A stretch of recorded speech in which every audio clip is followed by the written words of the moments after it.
Yo, yo, yo. I don't know what day it is. I think it's Thursday.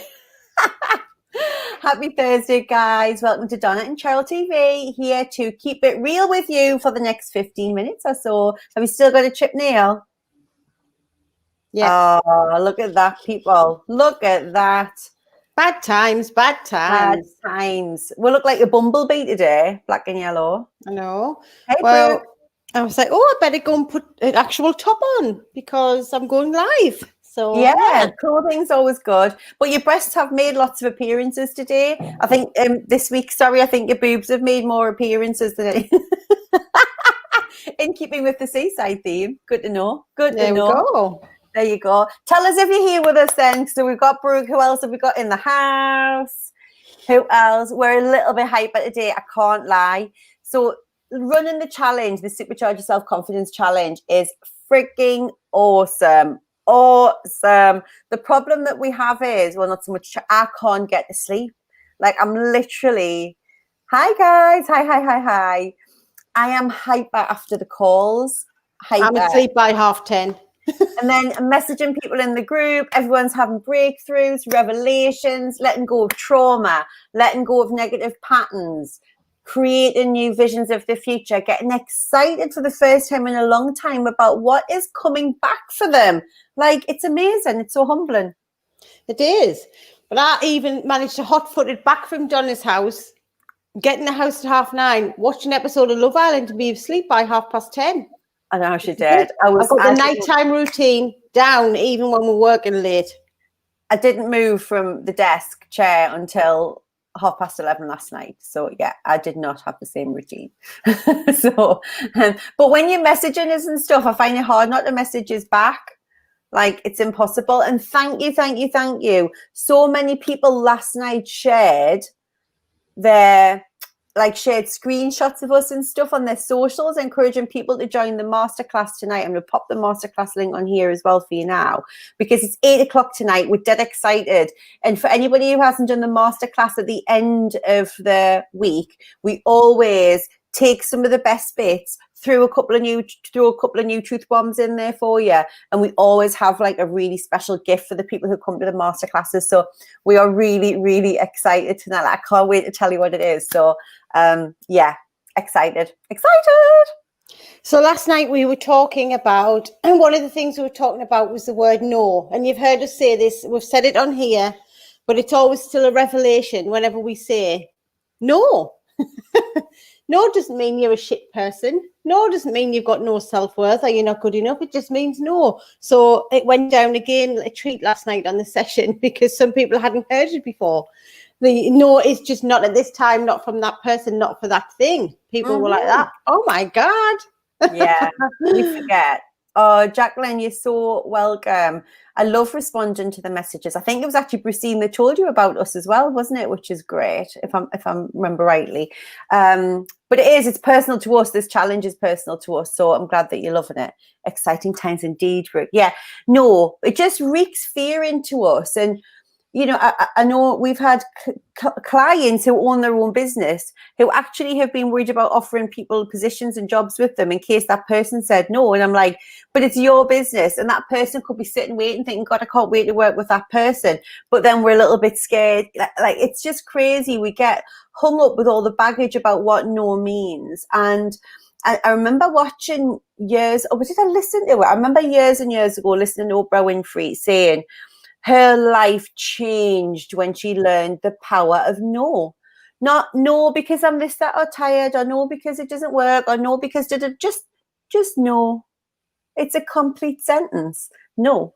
And when you realize that when you step out of your people-pleasing habitual behavior and start saying no, it just gets easier, because how many times do we do things when we really wanted to say no and we say yes because, you know, we were scared of saying no, or we haven't asked for something because we're scared of hearing no back. It's such a small, simple word, but it can really set you free. And what then happens is when You're we addicted, say, like cocaine. when we say yes and we mean no, then we get pissed off. So then we're resentful because we're doing something that we didn't really want to do. And then we take it out on the people that we're doing something for because they asked us to do something and we wanted to say no and we didn't. We said yes. So then it becomes their fault, not ours. The responsibility is ours. We should have just said no in the first place. And then we get pissy with them and then that puts us in a bad mood because we're doing things that we don't want to do. When you could have just said no and they would have went, okay. Okay, it's all good. Who is this? Sorry, because it's just saying Facebook user. So who is it? Sorry. My limiting belief is that I can't anymore due to life stuff. It's made me believe that I can't do what I used to do, but I can. And I know that as I've done it. Aha! The only beliefs you have are the beliefs inside your head. Like they are the limits, are the beliefs that you've got about what you can't do. And it is amazing to me how many of us are in prisons of our own making that we don't even know that we're in. Because these beliefs are sitting in your blind spot. You don't know they're there. And they're keeping you thinking that black is white and white is black. And that's how that is. And that's it. And that there's no sideways, upways, there's no movement. That's just that. And it's not. There's all of this amazing stuff around it. And this is why people hire coaches, to give you insight so that you can see your world, your choices, and your experience differently, just to open the door to let a little bit of light in so you can see that the way you think something isn't necessarily the way that it is. We all do it, Tina. Like we all do it, and we have a phrase just like to either do it with a happy heart or don't do it at all. So if you don't want to go into something with a happy heart, all in because it's something you really would love to do, then don't. Just say no. No. Just say no. But if Giselda comes around, the answer is yes. Just say yes. Yes. Just say yes. It's like a yes. It's a hell yes. It's always a yes. I don't care what he asks for. And then Wendy's just saying the power of now is actually the power of no. Absolutely. And like, it doesn't make you a bad person to say no. It means you've got healthy boundaries. Healthy boundaries. Do people think Oprah's a bitch? No. She says no all of the time unless there's a very clear intention. It's something she's on board with. The answer is no. Go for the no's as it gets you closer to the yeses. Go for the no. 100%.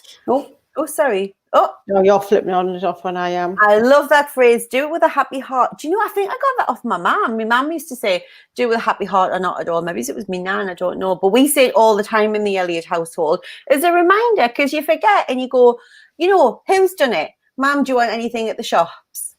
Yeah. Can I have the biggest pack of toilet rolls you can get your hands on? I'm like, well, I already need toilet rolls. That means I can't fit anything else in the trolley.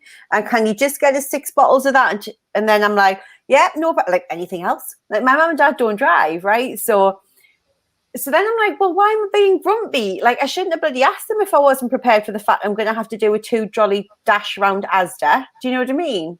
And by me, I mean Neil, because clearly I delegate that kind of work.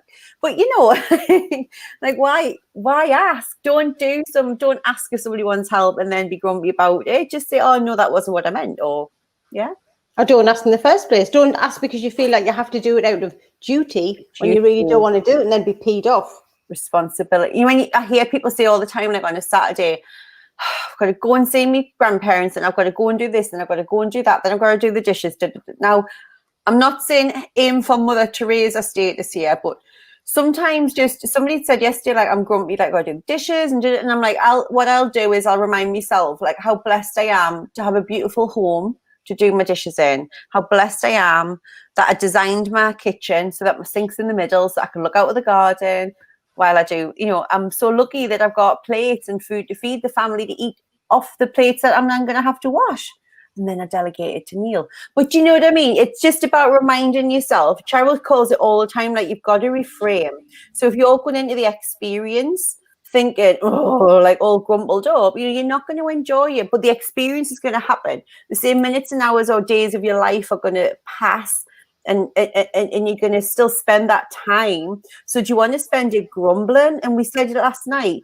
Don't talk about your problems. Like all you're doing is expanding the problem rather than coming from a place of gratitude. Like nobody wants to be around grumblers. It doesn't feel good being the grumbler. So how are you choosing your experience?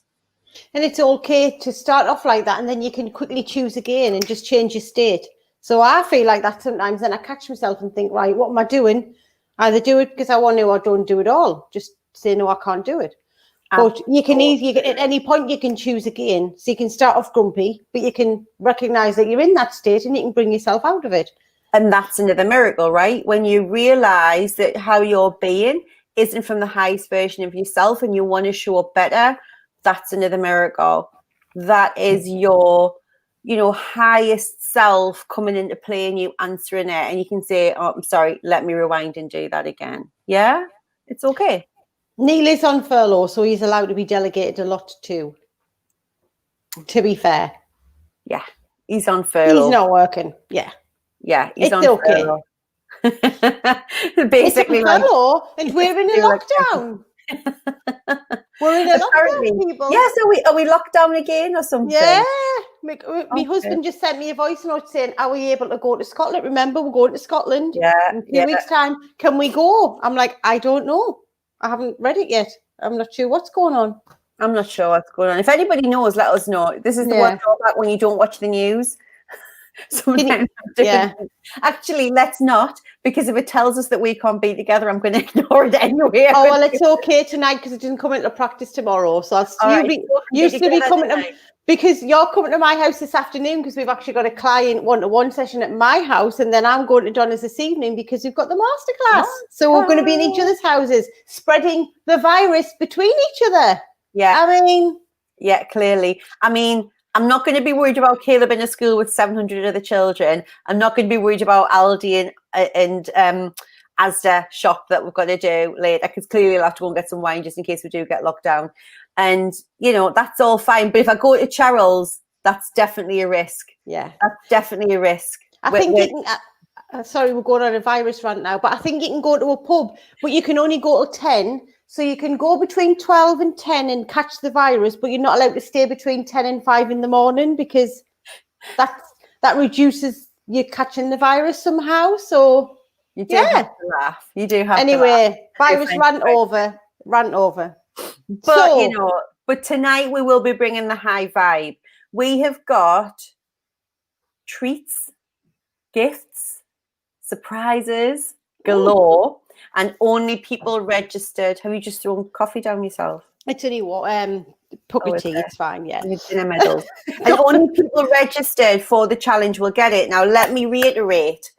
If you aren't registered for the if you're in the challenge, you're already coming to the masterclass. If you weren't in the challenge, you can still come to the masterclass.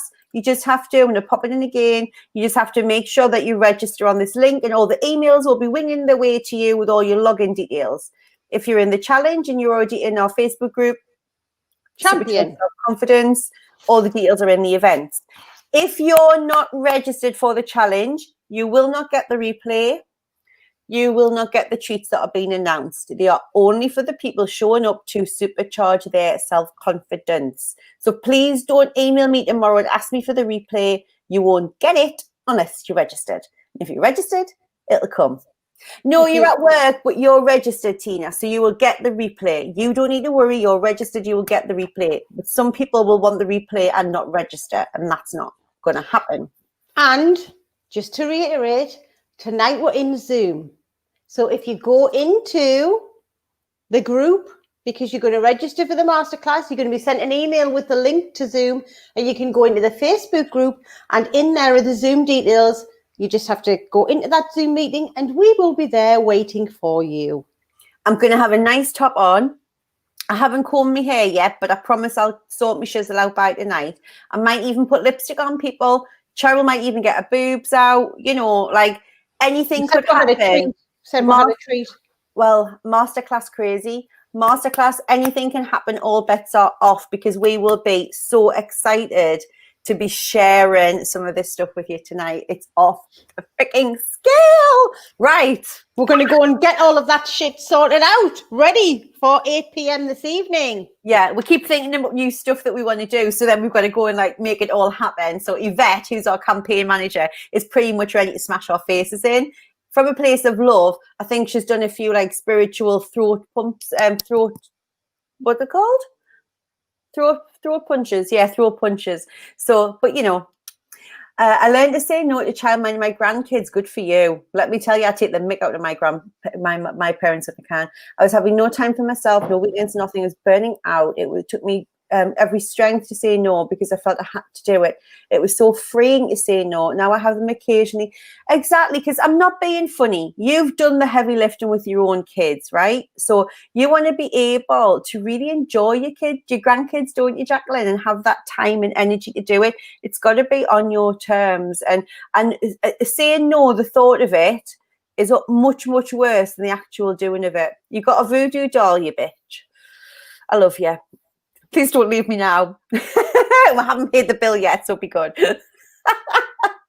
Right, guys. Right. We will see you tonight, 8 p.m. Be there, be square. In Zoom, in the masterclass. Lots of treats. Might get me tits out. Who knows? Love you all. Bye. Be good. Bye.